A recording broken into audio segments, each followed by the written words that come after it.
श्री नारायण आबा पाटील यांच्या जाहीर प्रवेशानिमित्त इथं हा जो कार्यक्रम होत आहे त्या कार्यक्रमासाठी आवर्जून आपल्याशी संवाद साधण्यासाठी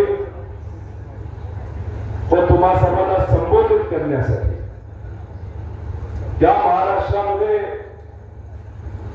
कानाकोपऱ्यामध्ये जाऊन शिवशाहू फुले आंबेडकरांचा विचार, पुण्यश्लोक अहिल्यादेवी होळकरांचा विचार पोचवणारे आणि एका बलाढ्य शक्तीच्या विरोधात लोकांच्या हिमतीवर, लोकांच्या प्रेमाने, लोकांच्या साथीने आणि सामान्य कार्यकर्त्यांच्या पाठिंब्याने लढणारे आपल्या सर्वांचे नेते आदरणीय शरदचंद्रजी पवार साहेब, तसेच होते उपस्थित असणारे आणि त्यांनी पुण्यश्लोक अहिल्यादेवी होळकरांचा जो विचार आहे आणि जो वारसा आहे तो सक्षमपणे पुढे नेलेला आहे असे श्रीमंत भूषणसिंह राजे होळकर साहेब या भागाचे व महाराष्ट्राचे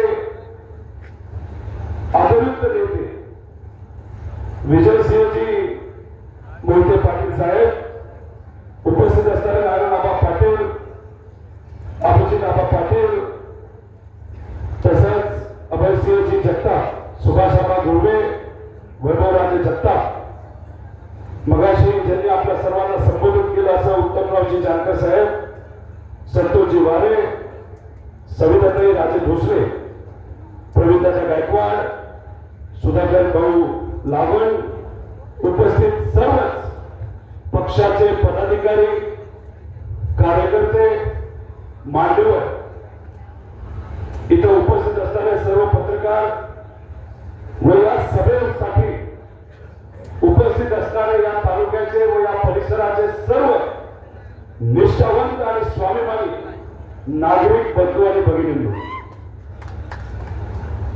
लहानपणीपासून मोहिते कुटुंबाचं आणि पवार कुटुंबाचं एक वेगळं नातं आहे. माझे आजोबा कैलासवासी आप्पासाहेब पवार यांनी अकलूजच्या कारखान्यामध्ये काम केलं. तिथं शेतकऱ्यांना न्याय मिळावं यासाठी मोहिते कुटुंब झटत होतं आणि त्यांच्याबरोबर माझे आजोबा सुद्धा तिथं काम करत होते. माझ्या वडिलांचं लहानपण अकलूज मध्ये गेलेलं आहे. माझ्या वडिलांकडनं मोहिते परिवाराबद्दल, विजयदादांबद्दल हे खूप काही मी ऐकलेलं आहे. आदरणीय पवार साहेबांना भेटण्यासाठी जेव्हा विजयदादा यायचे, मी भेटायचो, नमस्कार करायचो, आशीर्वाद घ्यायचो. असं वेगळं नातं पवारांचं आणि मोहितेंचं आहे. मधल्या काळात जे काय झालं ते जसं नागरिकांना आवडलं नाही आणि चुकल्यासारखं वाटत होतं तसं माझ्यासारख्या कार्यकर्त्याला सुद्धा वाटत होतं. पण आज म्हणतो ना, जेव्हा मोहिते आणि पवार एकत्र येतात तेव्हा एक वेगळी चमक आणि धमक ही आपल्याला बघायला मिळते. आज स्टेजवर तीच चमक आणि धमक ही आपल्या सर्वांना बघायला मिळते. पवार साहेबांचं आणि सोलापूरचं फार वेगळं नातं आहे. पवार साहेब जेव्हा युवक काँग्रेसचे सरचिटणीस होते तेव्हा सोलापूरची जबाबदारी ही साहेबांना दिली होती आणि त्या काळामध्ये एसटीने पवार साहेब इथे येत होते आणि इथं असणाऱ्या त्या वेळेसपासून आजपर्यंत साहेबांनी अनेक नाती जोडली. साहेबांना पहिल्यांदा जेव्हा मंत्रिपद मिळालं तेव्हा पहिल्यांदा पालकमंत्रीपद जर कुठल्या जिल्ह्याचं मिळालं असेल तर ते या जिल्ह्याचं, सोलापूर जिल्ह्याचं त्यावेळेस तिथं मिळत होतं. साहेबांनी पूर्वीपासून माणसं जोडली, सामान्य कार्यकर्त्यांचा विश्वास तिथं संपादित केला. सामान्य लोकांसाठी आपल्याला काय करता येईल यासाठी प्रामाणिकपणे त्यावेळेसपासून आतापर्यंत साहेब हे प्रयत्न करत आले. सत्तेत असले काय नसले काय, शेवटी साहेब लोकांत जातात, लोकांत बसतात, लोकांची चर्चा करतात आणि लोकांसाठी योग्य असं धोरण हे साहेब नेहमी आणताना आपण सर्वांनी बघितलं. तसं तुम्ही बघितलं तर या भागामध्ये कारखानदारी फार मोठी आहे. या भारतामध्ये एखाद्या जिल्ह्यामध्ये सगळ्यात जास्त कारखाने कुठे असतील तर ते आपल्या या सोलापूर जिल्ह्यामध्ये आहे आणि इथं असताना प्रत्येक कारखाना जेव्हा जेव्हा अडचणीत आला तेव्हा त्या कारखान्याला जर कुणी मदत केली असेल तर ती आदरणीय पवार साहेबांनी तिथे मदत केलेली आहे. 1972च्या दुष्काळामध्ये पवार साहेबांनी इथं लक्ष घातलं होतं. खासदार असताना परिसरामध्ये लक्ष घातलं होतं. जेव्हा जेव्हा दुष्काळ असेल तेव्हा लोकांना इथं मदत केली. या महाराष्ट्रामध्ये असा कुठलाही व्यक्ती नसेल ज्यांना पवार साहेबांनी प्रत्यक्ष अप्रत्यक्षपणे त्यांनी आणलेल्या योजनेतून स्पर्श केला नाही असा कुठलाही व्यक्ती आपल्याला भेटणार नाही. अहो तुम्ही शेतकरी घ्या, ते धोरण आदरणीय पवार साहेबांनी पहिल्यांदा आणलं. फळबागा रोजगार हमी योजनेच्या अंतर्गत जर मदत कुणी शेतकऱ्याला दिली असेल तर ते आदरणीय पवार साहेबांनी त्या काळामध्ये दिली. जेव्हा उसाचा शेतकरी अडचणीत आला तेव्हा साहेबांनी मदत केली. कांद्याचा शेतकरी अडचणीत आला तेव्हा साहेबांनी मदत केली. दूध उत्पादक शेतकरी असेल, त्यांचे मुलं असतील, त्यांच्या शिक्षणासाठी तर पवार साहेबांनी महिला धोरणापासून एससी एसटी समाजापर्यंत सर्व समाजासाठी जे जे काय करता येईल ते प्रामाणिकपणे केलं. आणि म्हणून तुम्हाला सांगतो असा एक सुद्धा व्यक्ती या महाराष्ट्रामध्ये नसेल ज्याला पवार साहेबांनी प्रत्यक्ष अप्रत्यक्षपणे तिथं स्पर्श केला नाही. ही ताकद आदरणीय पवार साहेबांची आहे. या जिल्ह्याने या महाराष्ट्राने साहेबांवर प्रेम केलं. या मतदारसंघाच्या बाबतीत बोलायचं झालं तर नेहमी इथे असणारी जनता पवार साहेबांबरोबर उभी राहील.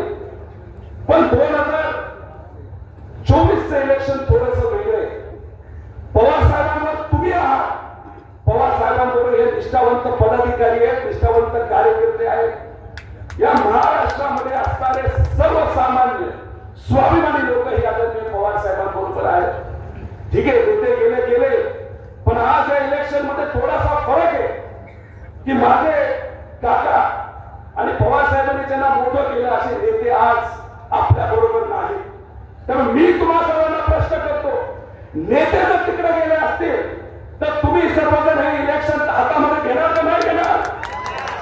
अहो कुठं गेलो 20-22 सभा झाल्या या महाराष्ट्रामध्ये, मराठवाड्यापासून विदर्भापर्यंत पश्चिम महाराष्ट्रामध्ये.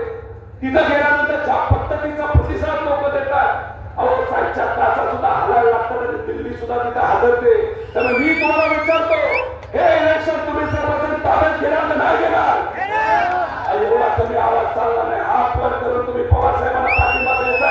हे इलेक्शन तुम्ही हातात घेणार का नाही घेणार? काय आपलं चिन्ह नाही आवाज आला, काय चिन्ह? तुतारी वाजवणारा माणूस हे आपलं सर्वांचं चिन्ह आहे. आताच्या काळामध्ये तुम्ही जर बघितलं तर अनेक नेते सुद्धा आता पवार साहेबांना पाठिंबा तिथं देत आहेत. आज त्यांचा इथं प्रवेश होतो नारायणाबा, ते स्वतः पैलवान आहेत. फार मोठ्या पैलवानकीमध्ये त्यांचं नाव होतं आणि आता खंबीरपणे ते आदरणीय पवार साहेबांबरोबर आहे. मी तुमच्या सर्वांच्या वतीने आपण या ठिकाणी स्वागत करतो. म्हणजे आम्हाला एवढंच सांगेल की आता तुम्ही योग्य तालमीमध्ये आहात आणि तुमचे वस्ताद आदरणीय पवार साहेब हे काही छोटे मोठे वस्ताद नाही, फार मोठे वस्ताद आहे. 50 वर्ष सामान्य लोकांच्या हितासाठी या वस्तादने भाजपच्या विरोधात त्या ठिकाणी लढा लढला आणि कितीही मोठी ताकद आली तरी ती ताकद या वस्तादासमोर कधी पण आपण सर्वांनी तिथं बघितलेलं आहे. या वस्तादाने अनेक पैलवान तयार केले. एखाद्या पैलवानाला असं वाटलं एखादी कुस्ती जिंकल्यानंतर अरे वा आपण लय भारी पैलवान झालो. दुसऱ्या कुस्तीमध्ये त्याला विजय मिळाला आणि मग त्या पैलवानाला असं वाटलं अरे वा अजून मोठा पैलवान आपण झालो. असे अनेक पैलवान साहेबांनी तिथं नेते म्हणून राजकीय दृष्टिकोनातून तयार केले आणि त्यातल्याच काही पैलवानांना असं वाटायला लागलं की चला आता वस्तादाबरोबर आपण कुस्ती करूया.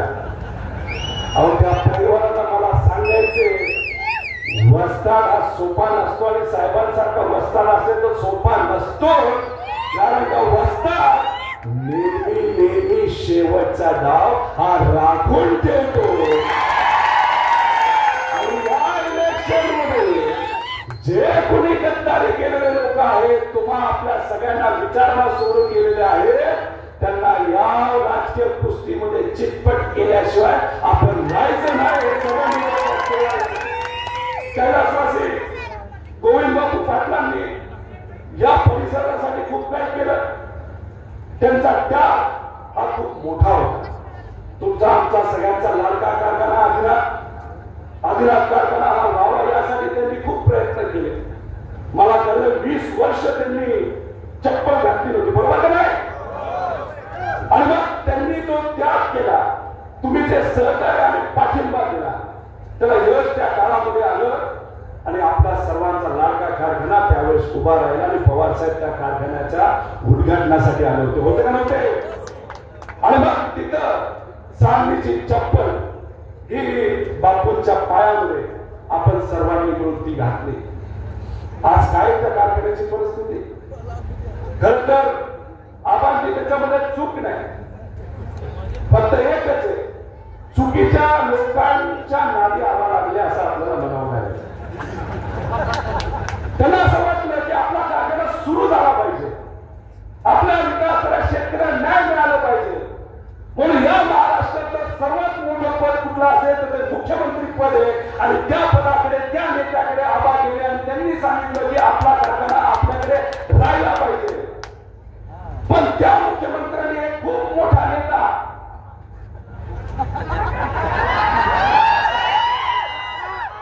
आबांच्या संपर्कात आणलं. मला माहित नाही 2019 ला आबा तुमचं तिकीट कुणी कॅन्सल केलं होतं आणि तोच तो खेकडा नेता काय नव्हतं नेत्याचं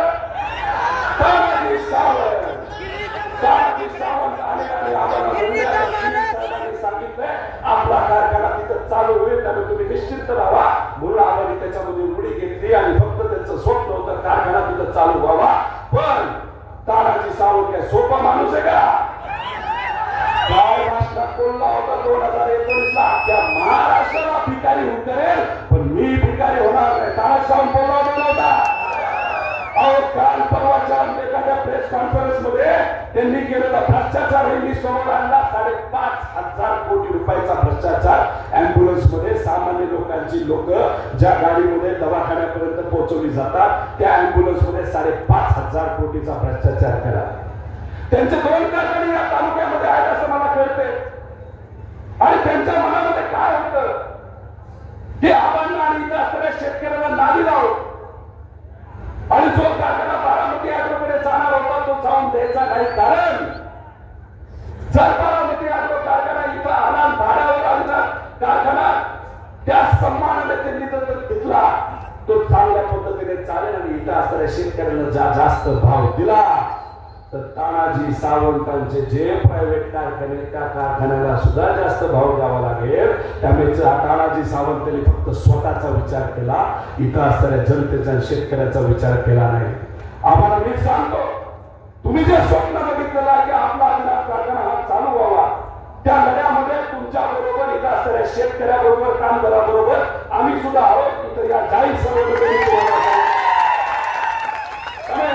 राजकारण आहे, हे राजकारण काही योग्य नाही.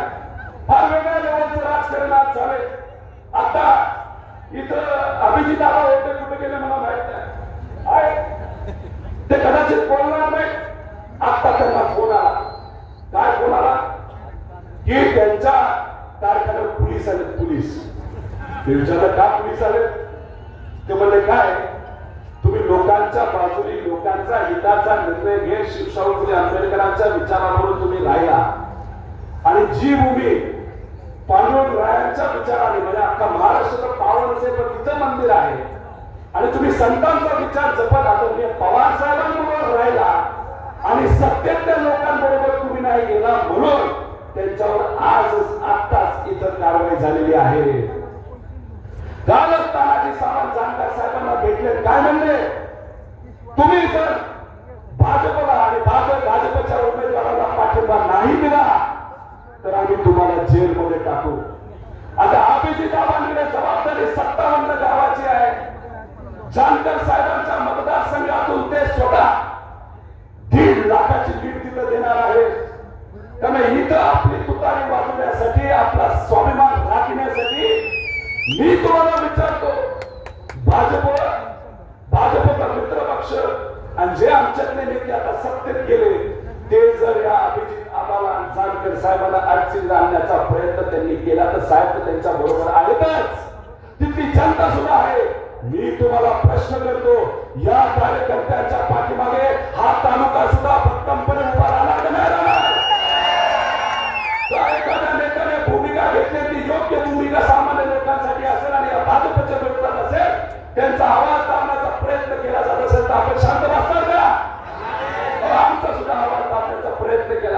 आमच्यावर कारवाई झाली, कारवाई होणार आहे आम्हाला माहित होतं, पण माहिती असताना सुद्धा जेव्हा आपण भूमिका घेतो त्याला आपण खरी भूमिका म्हणतो आणि तीच भूमिका आम्ही सर्वांनी घेतलेली आहे.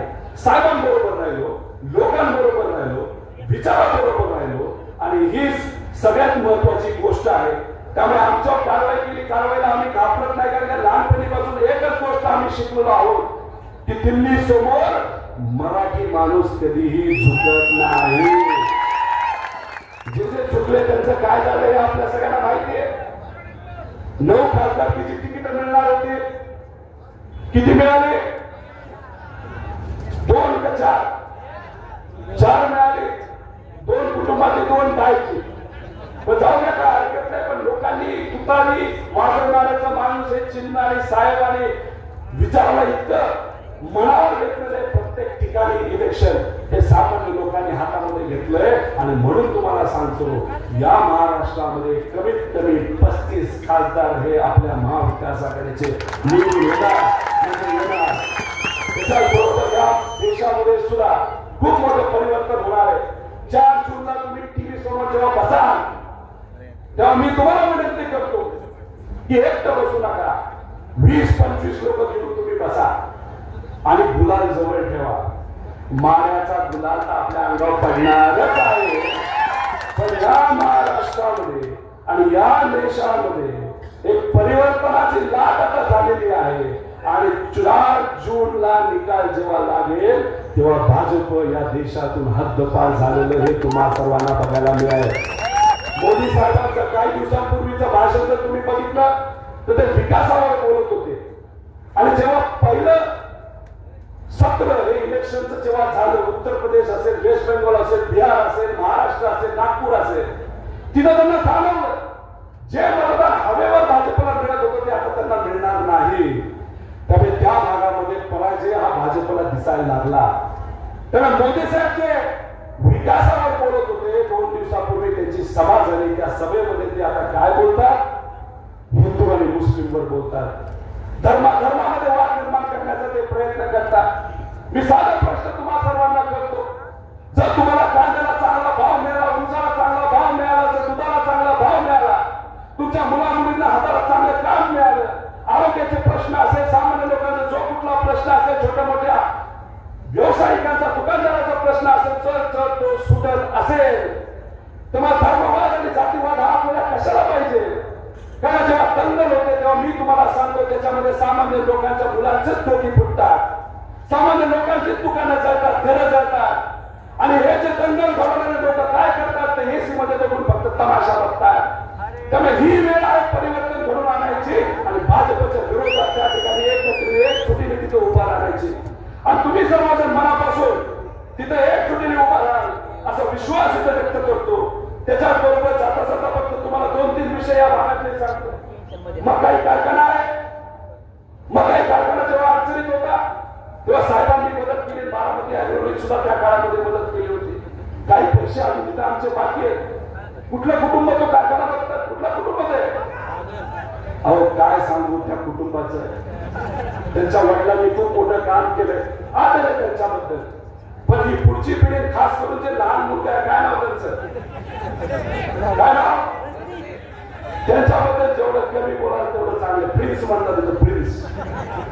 जाऊ द्या, काही झालं तर एक चुकीने आपल्याला आपल्या या चिन्हाच्या पाठीमागे फक्त भक्कमपणे तिथे उभं राहायचे. उजनीच्या पाण्याचं नियोजन हे आपण सर्वांनी बघितले. जेव्हा जेव्हा भाजप इथं सोलापूरला पाण्याची जरूरत नसताना सुद्धा तिथं पाणी सोडलं जाताना उन्हाळ्यामध्ये आज आपण सर्वजण अडचणीत आलोय. अहो काय भाजपचे नेते मला भेटतात आणि काय म्हणतात माहितीये की आम्हाला शेतकऱ्याच्या बाबतीत काही टेन्शन नाही. मी म्हणलं काय रे बाबा? ते म्हणतात काय, आम्ही वर्षाला त्यांना 6,000 रुपये देतो.